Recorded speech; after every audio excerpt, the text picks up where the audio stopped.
Hello guys, Mr. Fluffy Pants here, and today guys, another review. And today guys, I'm reviewing Scream 4, or Screforum as some people call it, which was released in 2011, and as of right now is the most recent Scream sequel, but they are actually filming Scream 5, which I'm super excited about, and they're kind of filming it, closer to me, Wilmington, which is, always nice, but, sorry, there's gonna be a lot of, excitement in this video for Scream 5 just because, but, I think it was last year or 2 years ago, I did review the first 3 Scream movies. I love 1 and 2, and 3's just,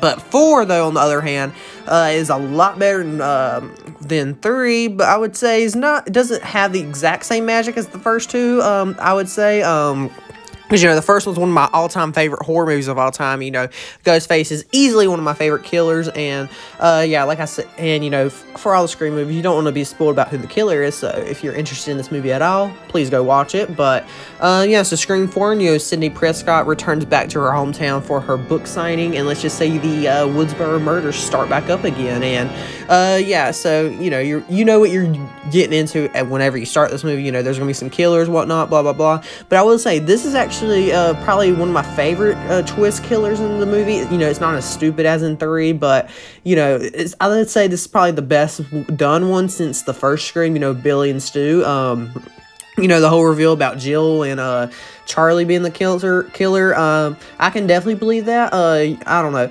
And Jill, she's just straight up maniacal. Like, holy crap! Like, her master plan is so petty.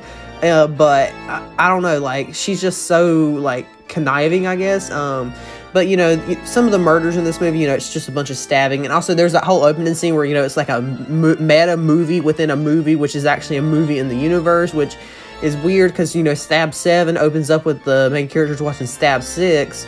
So, yeah, it gets kind of confusing, but I do like the opening, I would say, and, Ghostface is definitely a whole lot better than, in Scream 3, he's goofy, tripping around everywhere, he's got bulletproof vest on and stuff, so, it's nice to have, scary Ghostface back, which, there's actually not really a whole lot of Ghostface in this movie, as much as I'd like to see, but I guess that's also a good and a bad thing, but, yeah, and, he's like, even like stabs Gale Weathers, which she it's also great that all the characters came back, like Nev Campbell and all, which Sidney Prescott's still a badass. My favorite, Dewey's back. You gotta love Dewey, and it's also really great that all of them are coming back for Scream 5. Even Deputy Judy from this movie, she's like, her character, like, I don't know, like, she's just straight up, like, psycho, like, holy crap, she's kind of got, like, a love kind of thing going on with Dewey, but not really.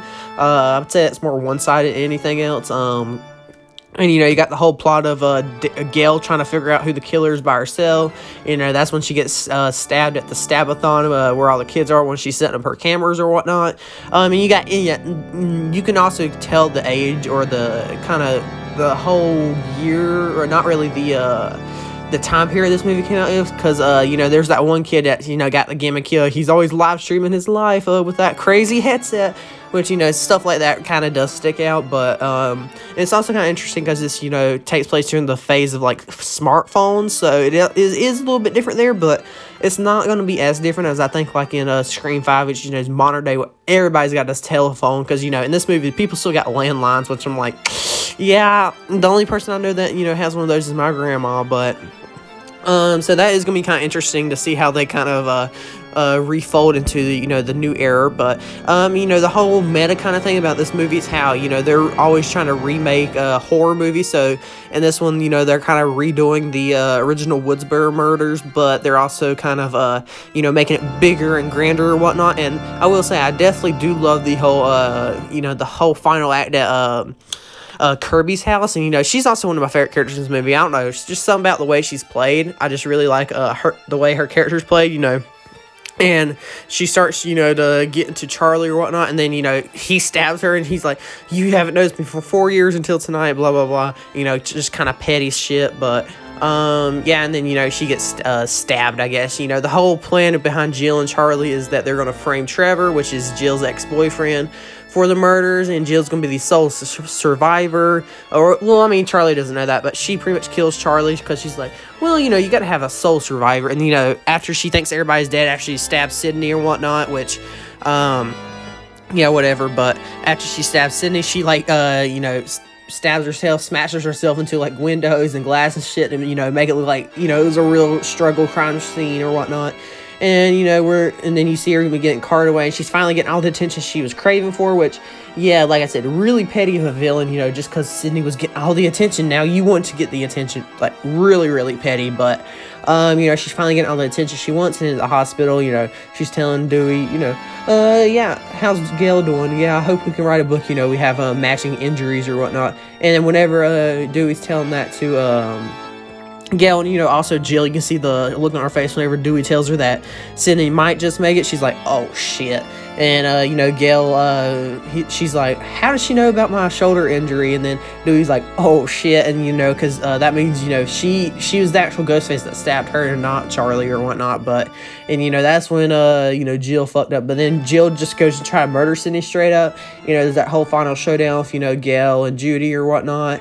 And then she gets Jill gets defibrillated and right in the head, which is always awesome. Gets shot again. But yeah, it's always good to, I don't know, that kind of feels like a kind of after kind of scene. I feel like it's kind of tacked on. I feel like it was meant to end with just kind of up in the air with her being wheeled away and getting all the attention she wanted. But then it also is another ending up in the air where she is outside the hospital after Jill's dead or whatnot. The media's talking about how she's the hero, Jill's the hero, blah blah blah. So she kind of did get the attention she wanted until the news really comes out. But overall though, Scream 4 I would say is definitely a worthy sequel, especially to take on the whole horror movie trope of doing reboots. And I feel like that's what Scream 5 is going to do, because they have that whole thing now where horror movies are ignoring all the rest of the movies except for the original one. So I feel like that's kind of what Scream 5 is going to do, hopefully. But it is kind of enjoyable seeing the tropes of remakes and whatnot and all that. And all the characters being back is also great. Thankfully no ghost mom or whatnot. But Scream 4, like I said, worthy sequel, some good kills, some good suspense. The characters you don't absolutely hate, which is always good. Just wish Randy was still around to be in these movies. So sad. But yeah, so overall Scream 4 I would probably give, I don't remember what I rated the other ones exactly, but probably my favorites is Scream 1, Scream 2, Scream 4, and then Scream 3, I would say. But Scream 2 and 4 are really close together, so I'm going to give Scream 4 probably an 8.9 out of 10, because it's a really good, solid horror movie, especially, to be out in the 2011. So, yeah, like I said, 8.9 out of 10, and, Scream 3, ooh, that's a, dismal movie right there. But anyway, guys, let me know your thoughts down below, what you guys think about Scream 4 or Scaform, and check out my Twitter and Discord, link in the description. Like, subscribe for more, check out some other videos, and I'll see you guys later. Bye!